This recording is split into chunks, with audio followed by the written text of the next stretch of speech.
Hello everyone and welcome back to CryptoLiveLeak. My name is Ken Garofalo and we are here live at the Futurist 19 conference in Toronto. And here I have with me Ramak Sedigh. How are you doing today, Ramak? Pretty good, thank you so much. Yeah, and thanks for coming on. And he is with Plouton Mining, a Bitcoin sustainable mining farm. And we want to talk today, we're going to start out about why mining remains the core of the Bitcoin ecosystem.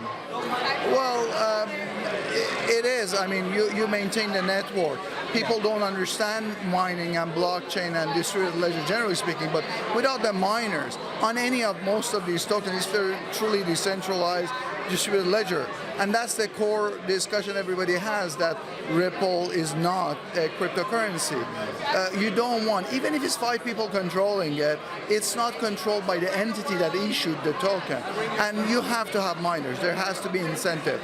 You can discuss proof of stake, proof of ownership, different type. But there has to be miners involved to maintain the distributed ledger network. And so just a little bit more background. So Plouton Mining is one of the largest sustainable Bitcoin mining farms in North America. And a lot of other companies seem to have failed in North America. What sets you guys apart and allows you to be sustainable? So let me just clarify. We're proposing this site we've purchased. Okay. We haven't broken ground. We're not operational. Okay. So to clarify that. Generally speaking, listen, mining, especially on ASIC mining, we're talking about Bitcoin, proof of work structure is all dependent on the energy costs. If you go to the utility company and ask them for cheap electricity, at some point they face a terminal, essential question. Do they go spend another $2 billion to create capacity, or do they terminate a handful of contracts to create more capacity for the existing constituents? Look at Gigawatt. Gigawatt got their contract canceled, terminated, because they weren't using as much as they were supposed to, because the utility company was looking for an excuse. They put an end to Bitmain's expansion there after 12 megawatt. They had a 200 megawatt project working, trying to get it up and going. So it's a matter of looking at who controls your destiny, and that's controlled through the peak hour production of electricity. Right, so who controls your destiny? Now, Plouton is proposed in California, where they do have some of the highest residential electricity costs in America, right? Correct. I think it's 25 cents or so peak hours for residential. I mean, a 2-bedroom condo with 400 watts, they pay like upwards of $80 a month. Which is insane. I mean, that's not sustainable. So what are you guys doing to supplement that cost? You're adding renewable energy into the mining farm, right? Correct. So we, on the current, we own 50 acres. This is in western Mojave, 4 hours west of, a Mojave Desert. Our phase 1 is essentially a 10-12 megawatt solar farm to produce the peak hour electricity, so we get that free for the next 20 years, which is the warranty time on the solar panel. Then at night, we're pragmatic. We don't want to store, it's too expensive, battery and production. We go back to the grid and actually help the current local utility company by buying cheap electricity, excess capacity they have in the range of 2.5 cents. That gives us a blended cost closer to a penny if you look at it. Okay. Now, true, we have to spend upfront money on the solar farm, but that's what you have to do if you plan a 20-25 year project. So I'm going to interject here and hit you with a question on proof of stake. I'm a big believer in proof of stake. A lot of our audience is a big believer in proof of stake. We have a big Tezos audience, right? So with proof of stake, you're not putting, in order to gain more power, more lottery tickets in the lottery that is block rewards and the ability to validate blocks, in proof of stake you have to buy more of the native asset, which is actually the reward, right? In proof of work, you have to buy more ASICs or more mining equipment that's not actually the native asset. So it's sort of a divergence of profit. Now, what is your take on why proof of work is still going to be better than proof of stake in the current system for Bitcoin? First and most importantly, you have to realize I'm a 51-year-old transplant. I'm a dinosaur in this field. I'm a pragmatic guy. I have a 3.5-year-old, and I want something that's going to last for him coming up. And if you go back to the early on of Bitcoin, it was almost like a proof of stake. They were giving so much, I mean, so much money. The guy went and spent 10,000 Bitcoins to buy a pizza. Right. So essentially, if you look at it from a practical point of view, back then nobody knew what Bitcoin was. I mean, the first time I looked at it, I thought people were nuts. And I'm a technology guy, real estate. So they couldn't do that. And I have a feeling if they were going to redo it, they may do proof of stake, because that initially entices people to buy the token, hold it, and through that make more money, which makes sense versus you go convince a miner to dedicate power, hash power, to mine something that they may not believe in early on. So it makes sense. From Bitcoin, this is a 20-25 year project. We understand it as a group, I understand it, and I'm comfortable enough to invest into it over the next 20 to 25 years. The others, there's always a change of consensus, so it's hard to go to an investor and say, hey, give me $35 million for the next 20 years, and this is how it's going to be. On Bitcoin, we understand. People are using it throughout the world. It is the queen bee of the industry. And generally speaking, I'm comfortable to say it's going to remain the queen bee at least for the next 20 to 25 years. So you're not so much a fan of proof of work. You like proof of stake. You see how proof of stake incentivizes people to buy the native asset. But you realize you're practical, that Bitcoin is the queen bee, and you just have to play by Bitcoin's rules. It's proven. It's time tested at this point. Absolutely, and that's the point. And again, I feel like the initial phases, how much they were giving away in Bitcoin when you mined it as a gamer, so forth, it was almost a proof of stake. The amount of Bitcoin you would get for mining was just extraordinary. So now another question here, another controversial question, we'll call it. So I think that Bitcoin and proof of work coins in general are becoming centralized because of the pooling of miner resources. Are you seeing that as a problem or a potential threat to your mining farm, your proposed mining farm? I don't think so. It's centralized in a sense. You don't have millions of people in a way doing it, but it's not so central where you have 50%, or easily can reach that 50%, 51% to control so much. Yes, there are people with 5, 6, 7%, but as you saw, Bitmain tried to control it, and it's totally decentralized.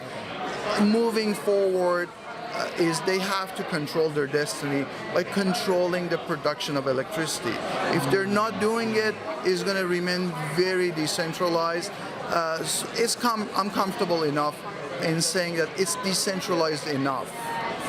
I agree with you. At current point, it is decentralized enough to keep going on its path of success. And so how do we use sustainable energy to grow the Bitcoin economy? So we have taken an idea. There are reports that say 74%, I think, of the current electricity being used is already renewable. I mean, you look down the street, Montreal is all hydro. That's a big mining center. Right. So they are using renewable, but they're using utility company. Okay. Utility companies at some point it's a zero-sum game for them. To increase capacity, they have to spend money. Now moving forward, I feel that miners have to control the production, at least during peak hours. What we're doing is different. It's not open, it's proposed, but at least we've been successful enough to raise money in the hardest, cold winter. Right. And we bought the land. I put the land under contract a year and a half ago. Comfortable enough to put our money where our mouth is to an extent to structure it. And the project was built not because we want to make money, but we wanted to build a structure that's 20 years out. That's something new. Everybody right now in the crypto world is looking at 2 to 3 to 5 years. You can't even get a commitment for hosting of your miners past 1 to 2 years. And in order for the masses to start coming on board, adopting crypto, we as a community, we need to think more long term. Otherwise, generally speaking, the average population is not interested in what's going to happen in 2 to 4 years. They want to see what's going to be in 10 to 15 years. And if we're all talking for the next 2 to 3 years, that's just not a good idea. I agree with you. And talking about the long term, what do you think the long-term effects of developing sustainable energy for Bitcoin mining could have for the role of utility companies in general consumption of electricity by the public? Is this going to be a huge evolution of solar technology due to Bitcoin farms to the point where we're going to be driving solar-powered cars and our houses are going to be completely solar-powered, all because Bitcoin pushed the technology in that direction? I hope that happens. I truly hope. There's more money to be made by solar, production versus selling it back to the grid.